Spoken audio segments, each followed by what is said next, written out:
ဆရာဥဖိုးကြားရေးသားသောလက်တွေ့ချမ်းသာရှာနီတာမညအားဖြင့်ကိုချမ်းသာစိတ်ချမ်းသာဟု၍နှစ်မျိုးရှိသည်စင်စစ်တော်ကစိတ်ချမ်းသာခြင်းတစ်ခုသာအရေးကြီးဆုံးဖြစ်သည်စိတ်ချမ်းသာမှုကိုရှင်းရှင်းလူတိုင်းအလိုရှိကြသည်ကြိုးပမ်းရှာဖွေကြသည်ချမ်းသာမှုဆိုသည်ကစိတ်၏အလိုပြည့်မှုကိုဆိုလိုသည်တို့ကြောင့်မဟုတ်လော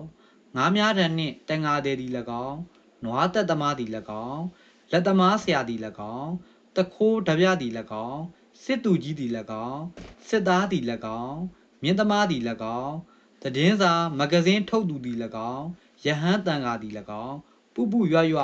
မြင်သမျှတရားဝါတို့သည်မိမိတို့စိတ်အလိုပြည့်မှုချမ်းသာမှုကိုရှာနေကြခြင်းဖြစ်၏ချမ်းသာမှုက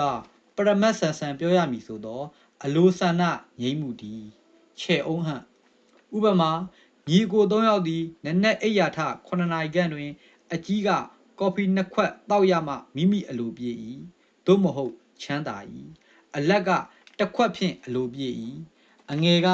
ရေတစ်ခွက်ဖြင့်ကျေနပ်အလိုပြည့်၏သူတို့အိမ်အနီးရှိဖိုးတာအောင်ကနက်နက်တွင်သေသာစားခြင်းအလေးထားမရှိနက်နက်ထမင်းကြမှစားတော်သည်ဤ၄ယောက်ကိုရှင်ကြည့်တော့နက်နက်9နာရီအချိန်၌၄ဦးလုံးစိတ်အလိုပြည့်လျက်ချမ်းသာလျက်နေသည်ကိုတွေ့ရသည်တို့ရာတွင်အလိုဖြည့်နီးခြင်းကခြားနာကြသည်အလိုပြည့်ရန်ဒုက္ခအနည်းအများမှာအလိုပြည့်လူသူသည်မိမိ၏စိတ်ကိုထိမ့်သိမ်းနိုင်သလောက်ကိုလိုက်၍ဖြစ်သည်ထက်၍ထင်ရှားစေအောင်ကျွန်ုပ်သည်မော်တော်ကားတစ်စီးလိုချင်သောဆန္ဒဖြစ်ပေါ်လာ၏ပိုက်ဆံပြည့်စုံ၍ဝယ်ယူသည်ဖြစ်စေသူတစ်ပါးလက်ဆောင်ပေးသည်ဖြစ်စေကျွန်ုပ်မရှက်မကြောက်ဘဲတောင်းယူသည်ဖြစ်စေခိုး၍ဖြစ်စေတိုက်၍ဖြစ်စေမိသည့်နည်းနှင့်မဆိုမော်တော်ကားရလျင်ထိုဆန္ဒပြည့်မှုထိုဆန္ဒငြိမ်းမှုဖြစ်ရလေသည်အကယ်၍ကားကိုဘယ်နည်းနှင့်မျှမရနိုင်သောအခါစိတ်ကိုဆုံးမ၍မော်တော်ကားမရလဲပြီးနိုင်တာပဲမလိုပါဘူးလေဟုဆုံးဖြတ်ကျေနပ်လျင်ထိုဆန္ဒငြိမ်းလေသဖြင့်ချမ်းသာမှုပင်ဖြစ်တော်သည်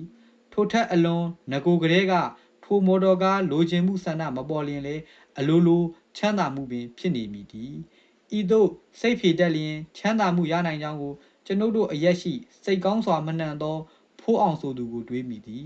ဖိုးအောင်သည်တနေ့၌မိမိအိမ်ကကြက်ဖကြီးကိုချက်စားမည်ဟုဖမ်းပြီးလျင်ကျိုးနှင့်ချီထား၏၎င်းအနီးတွင်ပင်ကြက်သားနှင့်ချက်ရန်ဟုငရုတ်ကြက်သွန်ထောင်းလေ၏ထိုအတွင်ကျိုးပြက်၍ကြက်လွတ်ပြေးလျင်ဖိုးအောင်သည်လျင်မြန်စွာလိုက်၍ဖမ်း၏သို့သောကြက်ကြီးကိုမမိချေနာယီဝက်မြအပန်းတကြီးလိုက်ဖမ်း၍မရနိုင်သည့်အစုံ၌အောင်မယ်မမိကျင်နေပါလားငါဘာဘူးရမှာလဲ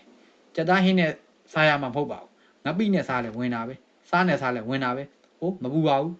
ဟုကြက်ကြီးကိုမဲ့ရရွက်ကလှမ်း၍ရန်တွေ့ကပျော်ပြီးအကယ်ပင်ငပိချက်တိုးစရာတို့နှင့်မိန်မိန်ကြီးစားလိုက်လေသည်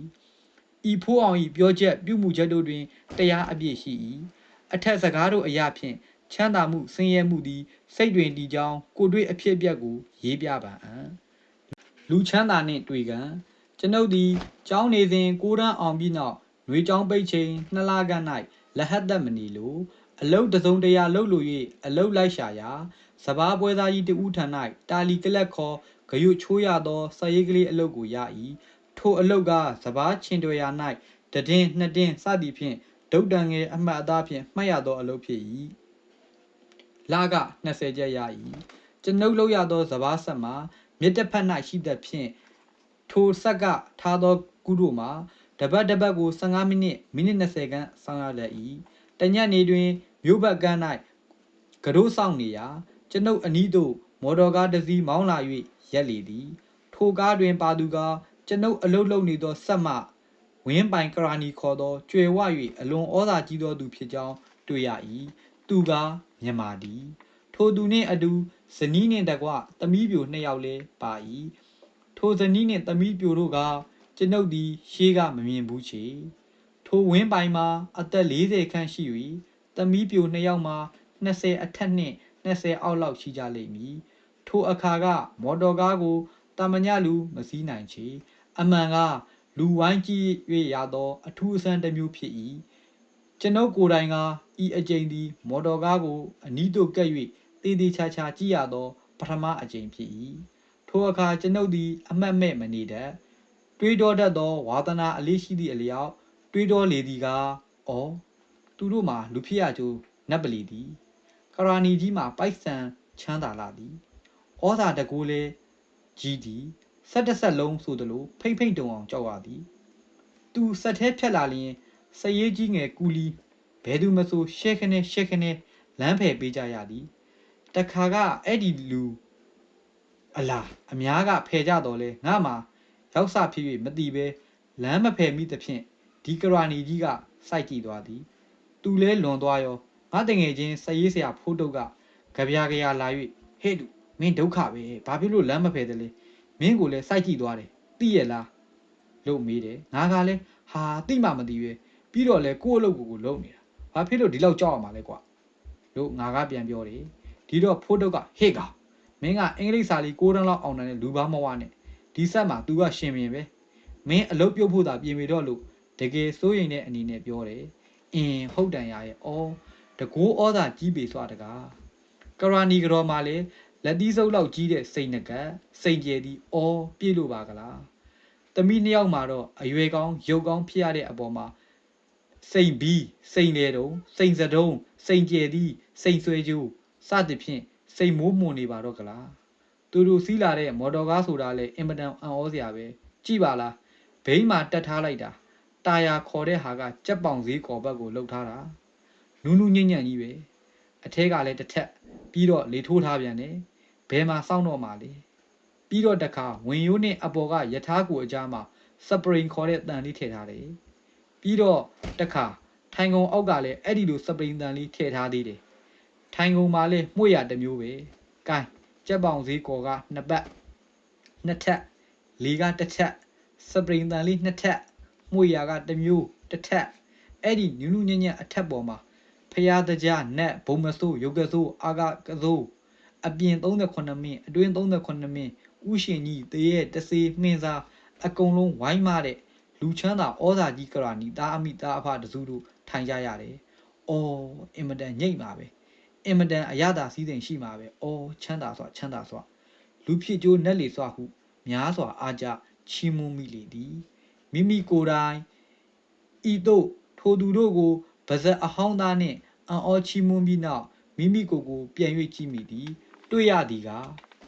ခါဝတ်မှာပါတိတ်လုံကြီးခေါ်သောလုံကြီးဖြစ်၍ပန်းပြောက်အကွက်တို့မှာမှုန်နေပြီနှက်ခမ်းသားတို့တွင်အတန်ပင်စုပ်ပြဲသဖြင့်ချုပ်ထားရခြင်းအတန်များသည်အချုပ်အဆက်များသောဘက်ကိုလူမြင်သာအောင်ခါဘက်ကထား၍ဝတ်စည်းရသည်အပေါ်အင်ကြီးကသုံးဝါဆိုပြီးသောဖလန်နေအင်ကြီးဖြစ်သည်အပွားသားဖြစ်၍စပားမုံအတွင်အတန်ကြာနေခဲ့ရကအင်ကြီးတစ်ထည်လုံးညစ်ထက်ထက်ဖြစ်နေသည်လက်ဖြားတို့မှာအထူးညစ်ပေ၍နေသည်အမှန်မှာဝစ်ဖို့ပင်မကောင်းတော့ချေတို့ရာတွင်မဝစ်၍မဖြစ်သောအကြောင်းတစ်ခုကအတွင်းရှက်အင်ကြီး၏ကြောဘက်ပခုံးဘက်လေပင်စီတွင်စုပ်ပြဲချုပ်ဖာထားရသည်တို့ကိုထိုအပေါ်အင်ကြီးကဖုံးအုပ်ထားရလေသည်ဤကားအပေါ်အင်ကြီးဂုံကျေးဇူးသည်ဘိုးစတောက်မှာသို့မဟုတ်အင်္ဂလိပ်ဦးစွန်ဖုတ်မှာစီနှင့်ဝေးသည့်အပြင်စပားမုံတို့၏ကောင်းမှုကြောင့်စုပ်ဖွာညစ်ထွေး၍ဖျို့ဖျဲဖြစ်နေသောကြီးကန်းငှက်တိုက်အညံအစားနှင့်တူလေသည်ဖက်နှက်မှာဂွင်းတို့ဖက်နှက်ဖြစ်၏နောက်ပိုင်းကအတန်စားကုန်ပြီဖြစ်၍ဖနှောက်မလုံတော့ချေကျွန်ုပ်၏အချစ်တော်အိမ်တော်ရာထီးကလေးကိုလည်းထဲ့မပြောဘဲမပြီးနိုင်နှင့်အစမိုးဦးကြသားကဝယ်ပြီးနောက်တမိုးတွင်လုံးသူနှင့်ပင်နှွှဲခဲ့ရသဖြင့်သူခမမှာအတန်ပင်အားပြော့ရုပ်ပြက်လေပြီစိတ်ဆင်းရဲခြင်းအတို့နီစာဖတ်သူမိတ်ဆွေဟိုမိုတော်ကားပေါ်ကလူစုနှင့်ကျွန်ုပ်ကွာခြားချက်သည်အမှန်တကယ်မဟုတ်ပါလားအိမ်ကွာခြားလာ၏အေယာမအများကြီးကွာခြားလာပြီဤတို့ရှင်ကြည့်မိလျင်ကျွန်ုပ်မိမြဝမ်းနေဖြစ်မိကိုတွေးကြည့်နိုင်ကြပါ၏အထူးသဖြင့်မိမိနှင့်အရွယ်တူအပြိုကလေးများပါလီသဖြင့်ကျွန်ုပ်မှာအဝတ်အစားကောင်းတာ၍ဝစ်ချင်လှ၍စိတ်တို့သည်တဖွာဖွာပေါ်ကုန်လေ၏ထိုလူစုတို့မိမိထက်တာလီသည်တကားဟုမိမိ၏အဖြစ်ညံ့ရလေခြင်းမိမိ၏အဖြစ်ဆက်ဆုပ်ဖွယ်ကောင်းလေခြင်းစသည်ဖြင့်အမျိုးမျိုးတွေးတော့၍အလွန်စိတ်ညှိုးငယ်ပြီးလူ၏အဖြစ်ကိုပင်မလိုချင်တော့ချေဤသို့အားဖြင့်ထိုကန္နာတစ်ပင်ရိပ်အောက်တွင်ပင်ခြေကုံလက်ပန်းထိုင်ချ၍စိတ်လက်မသာဗျာပါရာကြီး ညီးညူဆင်းရဲပူဇော်ပွဲကိုမဆဲအောင်ခင်းလျက်နေရလေသည်လက်တွေ့ချမ်းသာသောစေနီးထိုအခါကစ၍ချမ်းသာရေးနီလန်းကောင်းတစ်ခုကျွန်ုပ်ရခဲ့ပါ၏ယခုတိုင်အသုံးပြုရလေသဖြင့်အကျိုးကြီးလာ၏ဤချမ်းသာသောဆေးကြီးကိုလည်းရေလဲအမျိုးမျိုးနှင့်သုံးရပါ၏သုံးနည်းရေလဲတို့က1မိမိစိတ်ဆင်းရဲသောမိမိထက်ဆိုးသူနှင့်ရှင်ကြည့်လျင်တက်တာရာရနိုင်သည်2မိမိထက်တာသူကိုကြည့်၍စိတ်မကြေမချမ်းစိတ်ဆင်းရဲရသည့်ထက်မိမိအောက်နှိမ်သူကိုကြည့်၍စိတ်ချမ်းသာရခြင်းကတာ၍ကောင်းသည်3မိမိအထက်ကလူလောက်မချမ်းသာဟုညှဉ်းညူနေမိအစားမိမိအောက်ကလူလောက်ဆင်းရဲခြင်းမှလွတ်ကင်းသည်ကိုကျေးဇူးတင်ရမည်4မိမိ၌ဥစ္စာပညာကုန်အတော်အတန်ရှိ၍မာနတက်ကြွလိုသောစိတ်များပေါ်ပေါက်လာသောမိမိထက်တာသူတို့ကိုကြည့်၍ဘာနာကိုချိုးဖျက်နိုင်သည်5ဆင်းရဲချမ်းသာသည်အစုံ၌စိတ်တွင်တည်၏စိတ်ကိုနိုင်သလောက်ချမ်းသာရာရ၏ဤကိုတွေ့ချမ်းသာရေးစေနည်းများကိုရှင်လူအပေါင်းတို့အားလှူဒန်းဝင်ငှလိုက်ပါ၏သုံးစား၍ချမ်းသာတော်မူကြပါစေကုန်သောအဆုံးထိနားထောင်ပေးခဲ့တဲ့အတွက်အားလုံးကိုကျေးဇူးတင်ပါတယ်ခင်ဗျ